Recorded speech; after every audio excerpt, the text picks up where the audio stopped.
வணக்கம், welcome to my channel taste of Amma. இன்றைக்கி நான் எப்பயுமே ஒரு பழமையான வறுவல் வீட்டில் செய்கிற மாதிரி இன்றைக்கி செஞ்சு காமிக்கிறேன். வாங்க அது எப்படின்னு பார்க்கலாம். இது நான் ஒரு கோழி 1.5 கிலோ இருக்கும் வாங்கியிருக்கேன். அதை நான் மஞ்சள் உப்பு போட்டு கழுவி வச்சுருக்கேன்.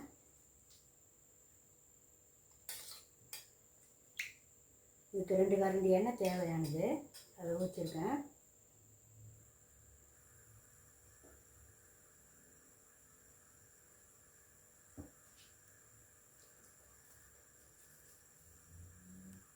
இதுக்கு வேண்டிய பெருஞ்சீரகம், பட்டை, கிராம்பு, ஏலக்காய்லாம்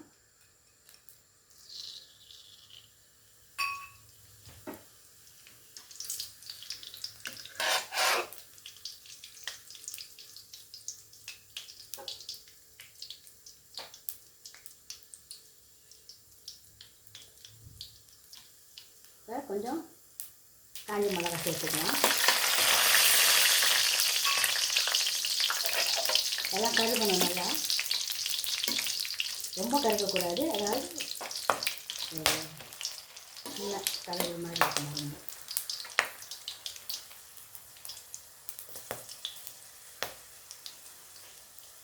இப்போ ஒரு வெங்காயம் சேர்த்துருக்கேன். பெரிய வெங்காயம் தான்.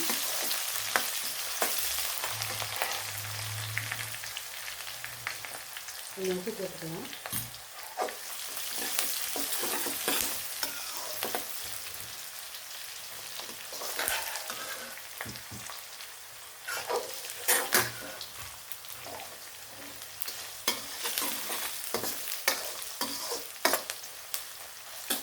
நல்லா வேகட்டும்.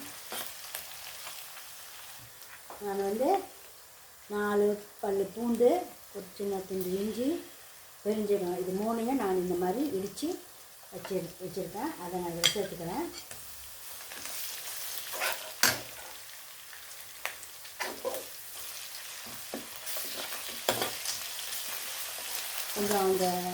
கொஞ்சம் வதங்கணும் நல்லா.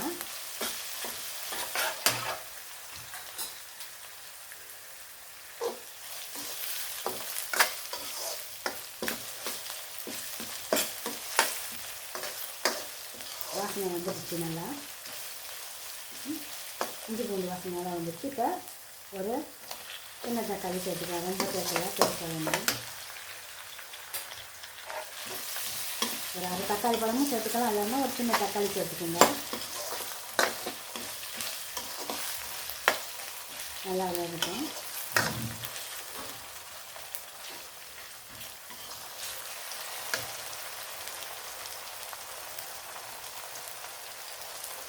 இப்போ அது நல்லா மசிஞ்சிருக்கு பாருங்க. இப்போ நம்ம கோழி சேர்த்துக்கலாம்.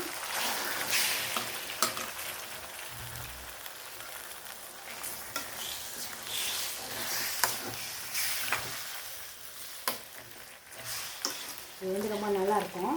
இது எங்கள் அம்மா செய்வாங்க. நிறைய வறுவல் பார்த்துருக்கீங்க. இந்த மாதிரி வறுவல் நீங்கள் செஞ்சு சாப்பிட்டு பாருங்கள். ஒரு டிஃப்ரெண்டாக இருக்கும். அதுக்காக சாப்பிட்டு பாருங்க, ஒரு வித்தியாசமாக சாப்பிட்டு பாருங்க.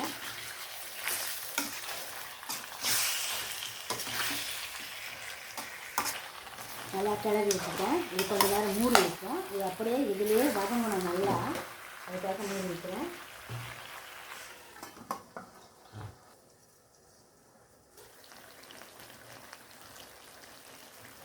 இப்போ கொஞ்சம் மஞ்சள் தூள் சேர்த்துக்கலாம்.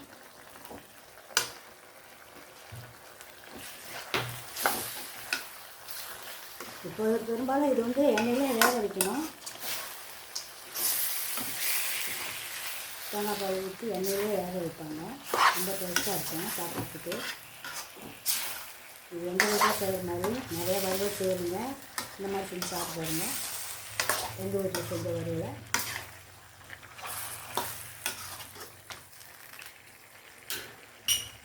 கொஞ்சம் மூடி வைப்போம்.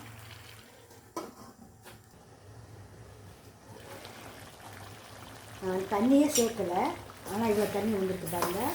இந்த தண்ணி சேர்க்காமல் இதிலே தான் வேக வச்சு எடுத்தோம்னா அவ்வளோ நல்லாயிருக்கும். அப்படி முடியாதவங்க கொஞ்சம் தண்ணி சேர்த்துக்கோங்க, ரொம்ப வேணாம், கொஞ்சமாக சேர்த்து வேக வைங்க. இந்த மாதிரி வேக வச்சிங்கன்னாக்கா நல்லாயிருக்கும். அடுப்பு கொஞ்சம் ஸ்லோவாக வச்சுக்கிட்டு இது கொஞ்சம் நேரம் ஆகும் வேக வைக்கிறதுக்கு, எப்படி 1 மணி நேரத்துக்கு மேலே கூடயே ஆகும். ஆனால் மெதுவாக வகமாக செஞ்சுங்க, ரொம்ப டேஸ்ட்டாக இருக்கும் சாப்பிட்டு பார்க்க. இதுக்கு கூட நம்ம ரசம் வச்சுக்கிட்டோம்னா இன்னும் நல்லாயிருக்கும். இன்னும் கொஞ்சம் நேரம் வேகணும், இது வேகட்டும் தண்ணி விட்டு.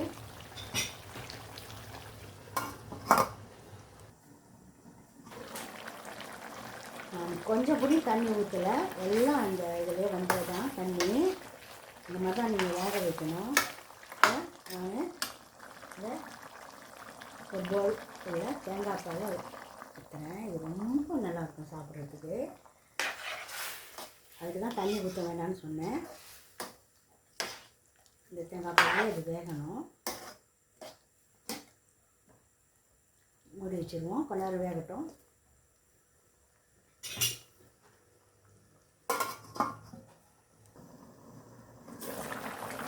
எப்படி கொதிக்குது.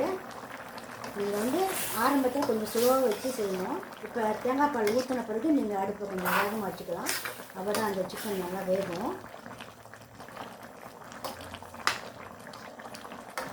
இன்னும் கொஞ்சம் நேரம் ஆகணும், வேக வேணும் சிக்கனு. வேகத்தை நான் மூடி வச்சிடுறேன்.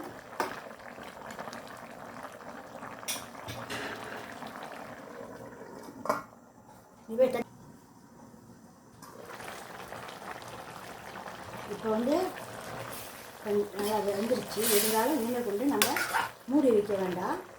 இப்படியே இதில் கொஞ்சம் வட்டை விட்டு அப்புறம் நம்ம மிளகாத்தூள் சேர்த்துக்கலாம். வேகட்டும், மூடாதீங்க, வேகட்டும், கொஞ்சம் வத்தட்டும் தண்ணி. பாருங்கள் இந்த மாதிரி வந்துருக்கு. ஆனால் இது ஒன்றும் பதம் இல்லை, இன்னும் கொஞ்சம் நேரம் தண்ணி வற்றணும். அப்போ தான் நம்ம போட்டோம்னா சரியாக இருக்கும். இதை இந்த மாதிரி இருக்கக்கூடாது, ஒன்று கொஞ்சம் தண்ணி வற்றணும், அப்புறமா செய்யணும். கொஞ்சம் நேரம் இருக்குது, நான் காமிக்கிறேன் பதம் வந்தீங்க. இந்த மாதிரி பாருங்கள் எண்ணெய் வெளியே வருது. இதுதான் சரியான பதம். இதெல்லாம் தான் நம்ம செய்யணும். கொஞ்சம் விடாமல் நல்லா கிண்டிக்கிட்டு இருந்தால் தான் இதுக்கு அடிப்பிடிக்காது. அதனால் நீங்கள் வந்து விடாமல் இப்படி கிண்டிக்கிங்க. இது வந்துச்சு, சரியாக வந்துச்சு. இப்போ வந்து நம்ம வந்து வர மிளகாத்தூள் 2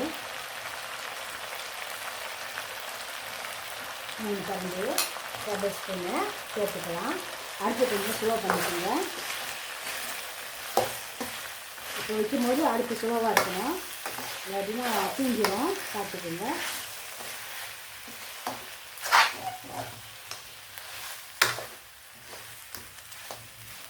கொஞ்சம் பார்த்து தான் செய்யணும். அடுத்து கொஞ்சம் ஸ்லோவாக வச்சுக்கோங்க. அது இதுக்கு வந்து அந்த மிளகாத்தூள் பத்தலை. இப்போ வந்து ஒரு போட்டுக்கிறேன், 4 கரண்டி போட்டுக்கோங்க டேபிள் ஸ்பூனு. கொஞ்சம் லேசாக உப்பு சேர்த்துக்கோங்க. இப்போ நம்ம கிண்டுவோம். அடி பிடிக்காமல் பார்த்துக்கோங்க, மெதுவாக அடுப்பு வச்சுக்கோங்க.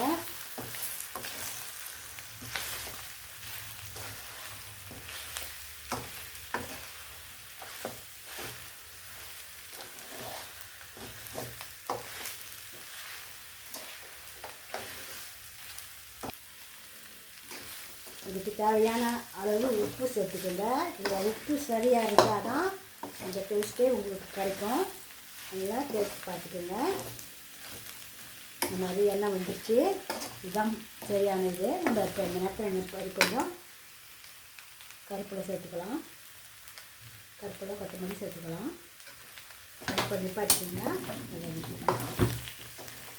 இதுதான் வறுவல். மிளகாலாம் நல்லா வெந்துருச்சு, மிளகா வாடெல்லாம் இல்லை.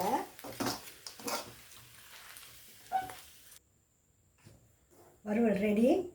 இன்றைக்கி சண்டே, எங்கள் வீட்டில் இந்த வறுவல் செஞ்சு ரசம் வச்சுருக்கோம். சாப்பிட்றதுக்கு ரொம்ப நல்லாயிருக்கும். அதே மாதிரி நீங்களும் ட்ரை பண்ணி பாருங்கள், எப்படி இருக்குன்னு பார்த்து சொல்லுங்கள்.